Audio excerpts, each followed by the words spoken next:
Hey guys, well, here it is January again, and I decided, well, I'm going to go ahead and do my DVD update for the month, because most likely, I've already bought all the movies I'm going to buy this month, which I might get into in a second, but anyway, I'll go ahead and get started. And the first movie I'm going to show you is actually one I got last month, the one you already know I have. That was supposed to have been in my previous update back in December. That is Survival of the Dead. Currently the most recent George Romero of the Dead movie. And personally, the worst. But basically, Survival of the Dead, it picks up, well, initially it starts out maybe about a week after Diary of the Dead begins. About 6 days later, after the dead start rising. And ultimately, I think it's like 3 months later or something. Probably when the bulk of the movie takes place. But essentially, it takes place on this island that is pretty much only has like 2 families living on it, like the Muldoons and the O'Flynn's. Which I have to wonder if maybe George Romero was kind of inspired by the famous Hatfield and McCoy feud, here in the U.S. Yeah, it's kind of what it reminded me of, like these 2 families that basically just most of them can't get along for some reason. But basically, like the Muldoons and the O'Flynn's, and the 2 heads of the family, they pretty much have always hated each other. Like ever since they were kids, they just couldn't get along for some reason. And basically, O'Flynn, he wants to kill all the zombies, and like he and his people are going around shooting zombies, while the Muldoons want to basically, well, basically he's George Romero's version of Herschel, essentially, from The Walking Dead. Think Herschel, and that's pretty much what he's all about, like when you first meet Herschel and all that. Basically, he just wants to corral all the zombies until like a cure is found, and basically they can go back to being normal people, or basically just teach them not to eat people. Essentially, that's what he's all about. And yeah, and basically like the one National Guard guy from Diary of the Dead, the one that robs the main characters in the previous movie, he's one of the main characters in this. And one woman who is pretty attractive. I mean, then again, I don't have a thing for Hispanic women anyway, so yeah. So anyway, moving on. That didn't just happen. Basically, O'Flynn meets up with them after. I mean, basically they end up heading back to the island, and because he wants to take care of Muldoon, and all that, and yeah, it's just basically what it's about. Is of course, a lot of his movies, the zombies are just background kind of stuff. It's more about the people. So anyway, I mean, I think I gave it on Amazon. I think I gave it like 3 out of 5 stars, or how they defined it is like it's okay. Which, yeah, it's okay. Yeah, certainly not the best of the franchise. I do prefer Diary to Survival. But anyway, moving on. Next up is the first thing I bought this month, I guess in this year as well, is a TV series, the complete series. And it's not. I had said I probably was going to go ahead and buy season 2 of Jeremiah this month, which didn't happen because, like, when I buy stuff on Amazon, I only use Amazon gift cards I get for free from this one website I use. So unfortunately, I didn't have enough.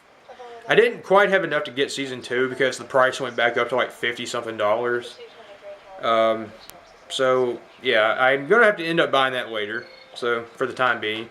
Until then, in lieu of that, I ended up buying this TV series, and that is David the Gnome. As seen on Nick Jr. and the Lorian channel, apparently.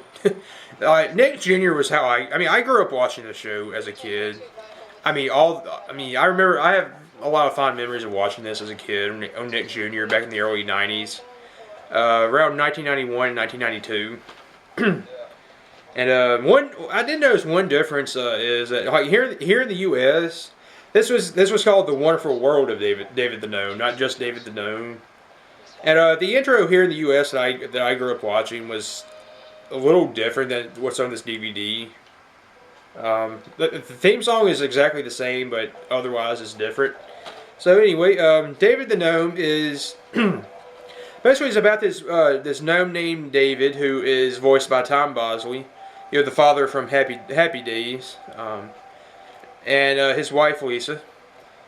And basically, David's a doctor who basically he just travels around, helping animals and other gnomes rather, and occasionally humans, while fighting the trolls whenever they pop up, which actually isn't all that many episodes, I guess, but it's most of them, but I mean not all of them. Yeah, like I said, Tom Bosley voices David in this, and I believe when this show started airing in America, in the U.S., I believe it was like 3 years after Happy Days had ended. So, yeah, and I believe he was actually still on Murder She Wrote at the time when he did the voice of David. I believe he was still doing Murder She Wrote because he played the original sheriff in that show. But but yeah, it's the complete series, and I bought this earlier this month for like I think at the time it was like $17 or $18, and I'll tell you though, like the last episode, I never actually saw the last episode as a kid. I can tell you I never saw it as a kid, and actually it was only like a few years ago that I learned how it ended, and it's like one of the only shows I can think of off the top of my head that was kind of directed towards kids that actually ends like this. The only other one off the top of my head I can think of is Dinosaurs. Yeah, if you remember that show, they used to air on ABC, I believe. But a lot of people have said. I read a lot of people say how they thought the last episode was sad. And how a lot of people said they just went to crying watching it. Before I watched it, I didn't think. I kind of figured it might be kind of sad, but I figured it wouldn't be that big of a deal, like a lot of TV shows. But it was sad, man. It was. It was. It was. It was sad. There's no denying that. I can't say those people were wrong. A lot of people, like I said, a lot of people did say. They just went to sob, like crying, like during the last episode because it was so sad. Yeah, can't say I blame them actually. But anyway, finally, the last movie that I bought this month is basically the movie Mousehunt, starring Nathan Lane and Lee Evans, and this came out in 1997, and it's about basically Nathan Lane and Lee Evans they play these two brothers whose father owned this. I guess it's pretty. I don't know how successful it was, but their father owned this this string factory, and they just made string and all that. And the movie literally picks up like at the father's funeral, and basically like something happens at the funeral, which kind of sets up the tone for the rest of the movie. It just shows you exactly how this movie is, like the humor of it and everything. Basically, it's like the two brothers get to arguing and over the one brother's color of his suit, and one brother accidentally lifts up too hard on the handle of the casket, and it breaks. And it's like they end up dropping it, and it ends up sliding down the stairs, hitting this car, and it's like their father comes literally flying out of the casket, and basically goes down this drainage pipe, the sewer. The sewer opening.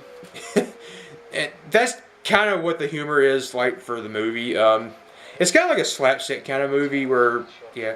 But basically, like I was saying though, they inherit this string, their father's string factory, as well as this old decrepit house that they initially believe is worthless.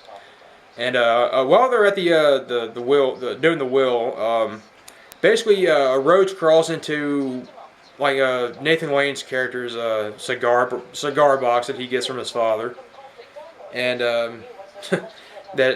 basically he takes it back to the restaurant that he owns. He's a chef basically, and the mayor and his family comes to eat there the night before his campaign begins. And unbeknownst to Nathan Lane, the roach ends up crawling to the mayor's food. And the mayor ultimately starts eating the food, and actually eats half the roach and all that. And it basically ends up dying from shock and all that. And basically everybody blames Nathan Lane's character, and he ends up losing his restaurant and his reputation, and he basically ends up working at this little low-end diner, you know, somewhere. And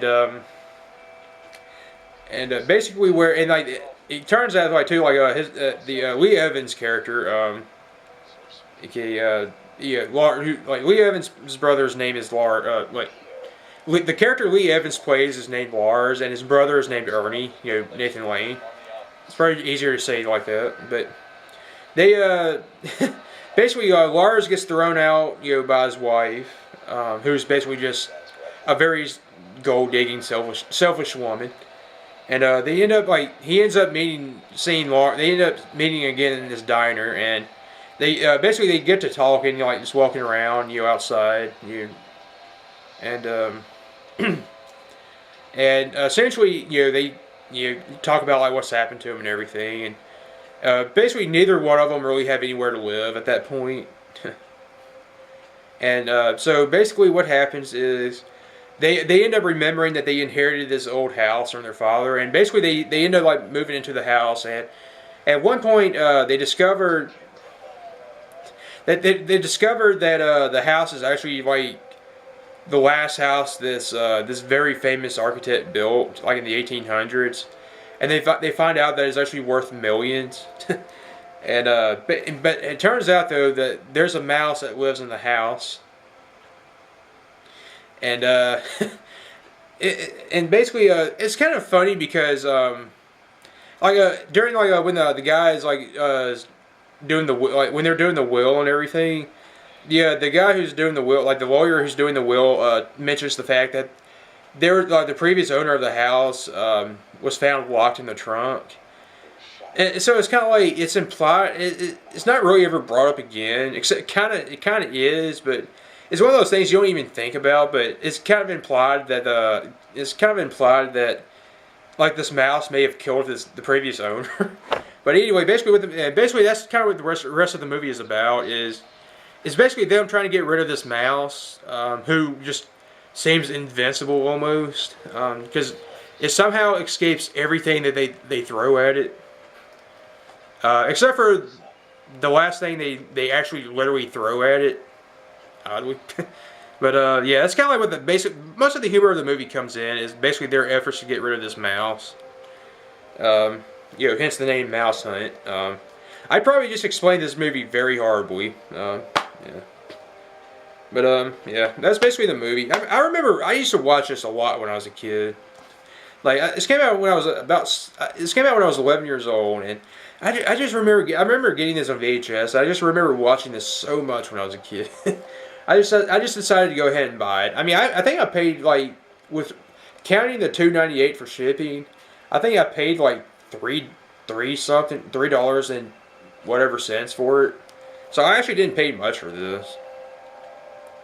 I mean, it wasn't like, without shipping, it wasn't even $2 actually. So yeah, anyway, yeah, so I gotta review this on Amazon, but anyway, that said, I guess that's it. And so anyway, thanks for watching, and I guess I'll see you guys later.